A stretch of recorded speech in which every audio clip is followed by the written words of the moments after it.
இப்போ பாருங்க, இதெல்லாம் நான் கீறி மார்க் பண்ணிட்டேன். மார்க் பண்ணின பிறகு நாங்கள் இனி வந்து கட் பண்ண வேணும்.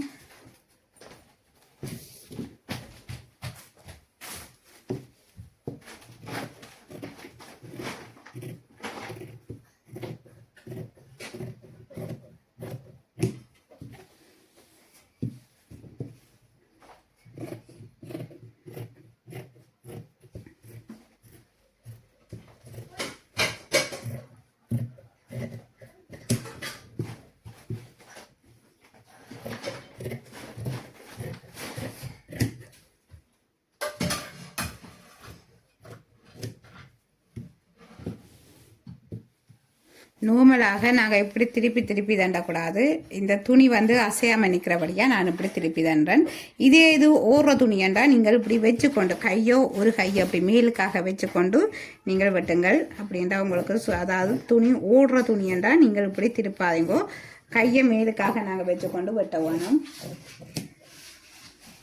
இப்படி நாங்கள் அதாவது அது ஒரு நீட்டாக நாங்கள் வெட்ட வேணும். இப்படி நீங்கள் வெட்டுங்கள். அதாவது ஊறுற துணியண்டா நாங்கள் கவனித்து மிகவும் கவனமாக நாங்கள் எடுக்க வேணும். ஏனெண்டா அளவீடு வந்து பிழைக்கும். அதனால் நீங்கள் இப்படி கையை மேலுக்கு கையை வச்சுக்கொண்டு எந்த பாட்டுக்கு நீங்கள் வெட்டுறீங்களோ இப்படியாண்டா இப்படி இந்த பக்கம் வேண்டாம் இந்த பக்கம் இப்படி வச்சுக்கொண்டு நீங்கள் வெட்ட வேணும். அதாவது எங்கள்ட கையும் வந்து இப்படி வளைஞ்சு கொண்டு போகணும். நீங்கள் அதை நல்ல வடிவாக நீங்கள் ப்ராக்டிஸ் பண்ணீங்கண்டா உங்களுக்கு நல்ல ஒரு இதாக வரும். அதாவது நீங்கள் முதல் பேப்பரில் நீங்கள் வெட்டி பழகுங்கள். பழகிட்டீங்கன்னா உங்களுக்கு சுகமானதாக இருக்கும். இனி நான் வந்து அதாவது பின்பக்கம் எடுக்க வேணும்.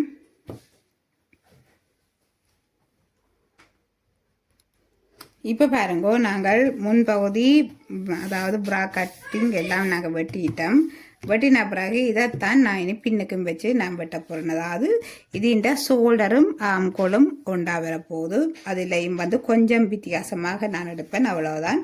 மற்றபடி நீளம் எல்லாம் வந்து நாங்கள் புரிம்பாக எடுக்க வேணும். பாருங்கள், அதையும் இதில் பாருங்கோ இவங்கண்ட சாரி ப்ளவுஸுக்குரிய லைனிங் துணி பத்தாமல் இருக்குது. அவங்களுக்கு ஒன்று தாரன்றது தெரியல. அப்போ அதனால் அவங்க சொன்னாங்க இருக்கிறத வச்சு தைச்சி தாங்கன்னு சொல்லி. அதாவது இருக்கிறது கொஞ்சம் சேப்பாகி எடுத்து நீங்கள் அதாவது துணிக்கு ஏற்ற கலரில் எடுத்து நீங்கள் தைச்சி தாங்கன்னு சொன்னதால் நான் கருப்பும் எடுத்திருக்கிறேன். அதே நேரம் வந்து இந்த கத்திரிப்பு கலர் எடுத்திருக்கிறேன். இப்போ பாருங்கோ, நாங்கள் வந்து இவங்கண்ட அதாவது பின் ஷோல்டர்லேருந்து இடுப்பு வரைக்கும் வந்து 15 இன்ச்சு இருக்குது. இதில் 15 இன்ச்சு இருக்குது. அப்போ அதனால் நாங்கள் இது கணக்காக வரும். இனி எடுக்க வேணும். இப்போ பாருங்க, நாங்கள் இனி வந்து அதையே நாங்கள் திருப்பி எடுக்க போகிறோம். இப்போ பாருங்க, நாங்கள் இனி வந்து இதை வந்து அதாவது இந்த மேல் கட்டிங்கை நாங்கள் மேலுக்கு எடுத்த அதாவது மேர்பு கட்டிங்கை எடுத்து நாங்கள் இதில் வைக்க வேணும். இதில் வைக்க கவனிக்க வேணும். இதில் நாங்கள் அதாவது அரை இஞ்சி விட்ட நாங்கள் இந்த அரை இஞ்சி எடுத்து நாங்கள் முன்னுக்காக வைக்க வேணும். இப்படி முன்னுக்காக வச்சுட்டு இந்த அரை இஞ்சி வெளியில் போகும். இந்த அரை இஞ்சி அளவீட்டுக்குள்ளே வராது.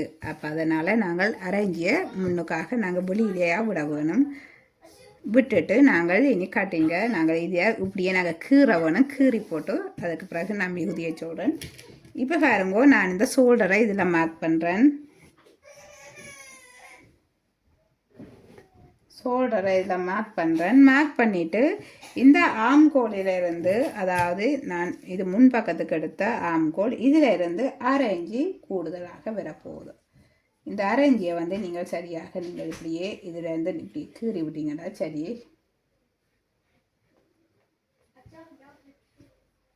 அதாவது ஒரு இஞ்சி விட்டா காணும் உடம்பானாக்கண்டா நீங்கள் அரை ஷோல்டர்ல இருந்து கீழ் டீப் எடுக்க வேணும். அதாவது கழுத்து டீப் எடுக்க வேணும். கழுத்து டீப்பு வந்து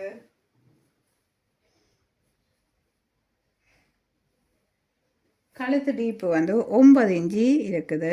9 இன்ச்சு சொன்னவங்க அப்போ 9 இன்ச்சு எடுக்கிறோம். 9 இன்ச்சு எடுத்துட்டு நாங்கள் இனி வந்து இதை மார்க் பண்ணுவோம்.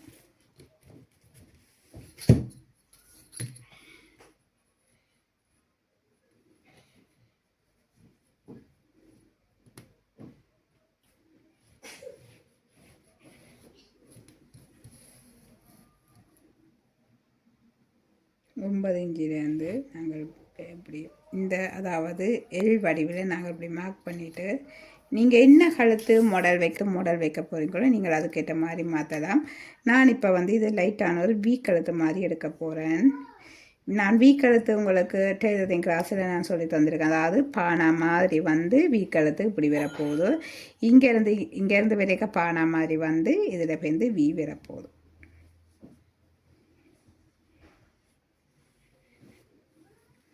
இதில் பாருங்க, இதில் தையலுக்கு அரைஞ்சி போகும், இஞ்சாலையும் தையலுக்கு அரைஞ்சி போகும். அதாவது அவங்களோட சோல்டர் இவ்வளவுதான் வரப்போகுது. 2.5 இன்ச்சு வரப்போகுது அவங்களோட சோல்டர். நீங்கள் இதில் பார்க்க பெருசு மாதிரி இருக்கும், ஆனால் தச்சு முடிய எங்களுக்கு 2.5 இன்ச்சு சரியாக வரும் இந்த சோல்டர் மேலுக்கு. இனி நாங்கள் வந்து இடுப்பு அகலம் எடுக்க வேணும். இடுப்பு அகலம் 35.5. இப்போ இடுப்பகலம் 35.5 நீங்கள் அதை 4ஆக டிவைட் பண்ண வேணும். 35.5 எடுத்துட்டு 35 எடுத்துட்டு இப்போ இந்த அதிலேருந்து நாங்கள் 4ஆக நாங்கள் டிவைட் பண்ண வேணும். இப்போ உடனே உங்களுக்கு டிவைட் பண்ணி எடுக்க கஷ்டமாக இருந்தால் நீங்கள் இப்படி செய்யலாம். 8.25 வருது. இப்போ எல்லாருக்கும் எல்லாம் உடனே செய்ய தெரியுமான்னு தெரியாது. அதனால் சில பேர் பயப்படுவேன், நம்ம எங்களுக்கு உடனே அப்படி டிவைட் பண்ணி எடுக்க தெரியலையேன்னு சொல்லி. அப்படி இருக்கிற நீங்கள் கவலைப்பட தேவையில்லை. இந்த மெத்தடில் ட்ரை பண்ணுங்கள் ஃப்ரெண்ட்ஸ். இப்போ பாருங்க 9.25 இருக்குது. 9.25 நான் இதில் வந்து மார்க் பண்ணி போட்டு அங்கால 2 இன்ச்சு எக்ஸ்ட்ராவாக நான் விட போகிறேன். அவங்க 2 இன்ச்சு விட சொன்னதால் நான் 2 இன்ச்சு இந்தால எக்ஸ்ட்ராவாக விடுறேன். விட்டுட்டு நாங்கள் இனி வந்து நேர்கோடு கீரை வேணும். நேர்கோடு இல்லை, சரிவு கோடு கீரோனும் பாருங்கள்.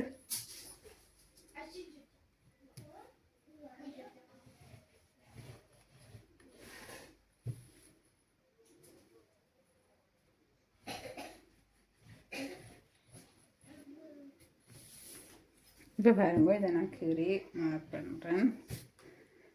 மார்க் பண்ணி போட்டு நாங்கள் இனி வந்து இதை வெட்டணும். இவ்வளவுதான் வேறு. அதாவது பின்பகுதிக்குரிய கட்டிங். இது வந்து முன்பகுதிக்குரிய கட்டிங் நான் முதலே உங்களுக்கு வீடியோவில் போட்டிருக்கிறேன். இது பின்பகுதிக்குரிய கட்டிங்கு. நான் பிரித்து போட்டது காரணம் அந்த லெந்தாக வருது, அதாவது வீடியோ லெந்தாக வருது. விளங்கப்படுத்தி நல்லபடியாக நான் போட வேணுமென்றதுக்காண்டி தான் நான் இனி பிரித்து தான் போட போகிறேன். நீங்களும் அதை பார்த்து நீங்களும் வடிவாக நீங்கள் இந்த கட்டிங்களை நீங்கள் எடுத்து பழங்கள் ஃப்ரெண்ட்ஸ். உங்களுக்கு டவுட்ஸுகள் எதுவும் இருந்தால் என்னுடைய வீடியோவில் நீங்கள் கமெண்ட்ஸ் பண்ணலாம். நான் கமெண்ட்ஸெல்லாம் நாங்கள் பார்த்து நான் உங்களுக்கு ஒவ்வொரு வீடியோ உங்களுக்கு நீங்கள் எப்படியான வீடியோவை நீங்கள் எதிர்பார்க்குறீங்களோ நான் அதற்குரிய வீடியோவாக நான் உங்களுக்கு பதிவேற்றம் செய்வேன்.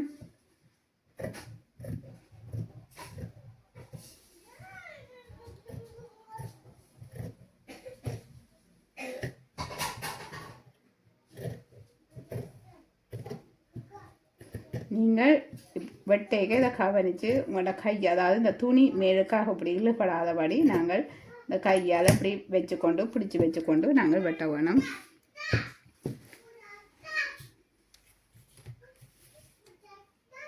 இப்போ பாருங்க, இது வெட்டி ஆச்சுது.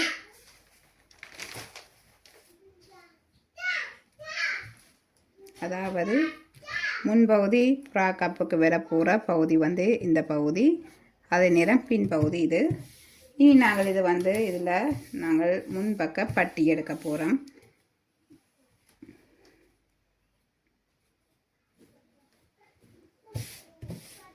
நாங்கள் இதில் வந்து பட்டி நாங்கள் இனி எடுக்க வேணும். பட்டி எடுக்க நீங்கள் கவனிக்க வேணும். இந்த அதாவது உங்களுடைய பேண்டு வந்து 5 இல்லாட்டிக்கு 5.5 இன்ச்சு இருக்க வேணும். 5 இல்லாட்டிக்கு 5.5 இன்ச்சு எடுத்து போட்டு நாங்கள் இதில் இருந்து நேர்கோடு கீறிட்டு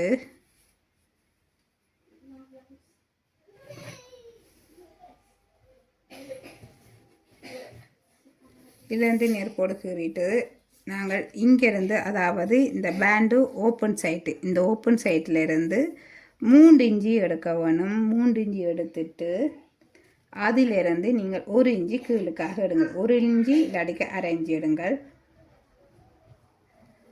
1/2 இன்ச்சு எடுத்துட்டு 1 இன்ச்சு இல்லாட்டிக்கு 1/2 இன்ச்சு எடுங்கள். எடுத்துட்டு நாங்கள் இனி வந்து வளைவுக்கு வரைய வேணும். அதாவது இங்கே இருந்து லைட்டான ஒரு வளைவாக இங்கே வந்து இவ்விடத்தில் கூடவாக வளைஞ்சு பேந்து இங்கே நார்மலாக நேராக அப்படியே போகும். இவ்வளவுதான் வேலை. அதாவது உங்களுக்கு இது கொஞ்சம் கீழே இறங்கி நாங்கள் வளைவாக நல்ல வடிவாக இன்னும் கூடவாக எடுக்கணும்ல, நீங்கள் அந்த மெத்தட்லையும் எடுக்கலாம். அதை இது நீங்கள் இப்படியும் ட்ரை பண்ணலாம். உங்களுக்கு எது விருப்பமோ நீங்கள் அதன்படி செய்யுங்கள். இப்போ பாருங்க, நாங்கள் இனி இந்த பேண்டு அகலம் எடுக்க போகிறோம். பேண்டு அகலத்தை நாங்கள் முதல் இடுப்பு அகலம் நாங்கள் டிவைட் பண்ணினாங்க. நீங்கள் அதிலிருந்து நீங்கள் இதில் 2ஆக பிரித்து போட்டு, அதாவது 4ஆக பிரிச்சுட்டு 4ஆக பிரித்ததுலேருந்து வாரதுலேருந்து நீங்கள் 2ஆக 2ஆக பிரித்ததுலேருந்து ஒரு பகுதியை நீங்கள் இதில் பேண்டாக தான் நீங்கள் போட வேணும். நான் இதில் இவங்களுக்கு 9 இன்ச்சு எடுக்கிறேன்.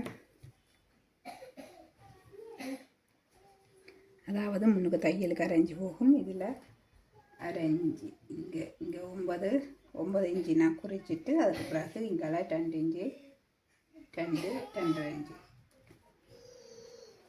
நீங்கள் இங்கே இடுப்பை குறிக்க இந்த இடுப்பு எங்களுக்கு கீழே, அதாவது இடுப்படி நல்ல ஒடுக்கமாகவும் மேலுக்கு போக இப்படி சத்தார் போகிறதுக்கு போகும், அதாவது கூடிக்கொண்டு போகும்.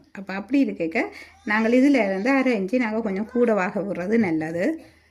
நீங்கள் அதையும் கவனிங்கள். அதாவது நீங்கள் இந்த இடுப்பு அகலத்துக்கே நீங்கள் இங்கேயும் எடுப்பீங்கன்னா உங்களுக்கு பத்தாமல் இருக்கும். அதாவது இங்கே பத்தாமல் இருக்கும் மேலுக்காக. இப்போ மேலுக்கு இங்கே வரைக்கும் எங்களுக்கு அகண்டு கொண்டு போகும், அதாவது இடுப்பிலிருந்து மேலுக்கு வரைக்கும் அகண்டு கொண்டு போகும். அதனால் நீங்கள் ஒரே நேர்கோடாக எடுக்காமல் கொஞ்சம் இப்படி சத்தர் கோடாக எடுத்தீங்கன்னா உங்களுக்கு சரியாக வரும். இப்போ சத்தாருக்கு இப்படி நேராக எடுக்காமல் இப்போ இப்படி சத்தாருக்கு நீங்கள் எடுத்தீங்கன்னா உங்களுக்கு சரியாக வரும்.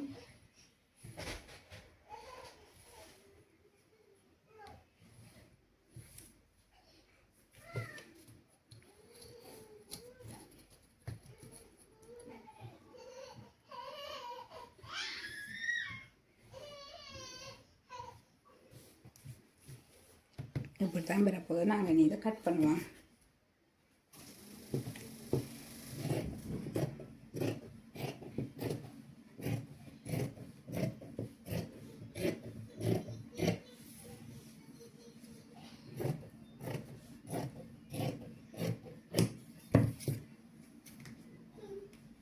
இவ்வளோதான் வேலை. இது பேண்டுக்கு கீழே வரப்போகுது. நாங்கள் இதை பிடிச்சி இப்படி தைக்க இங்கேயும் தைச்சு இங்கேயும் வரும்.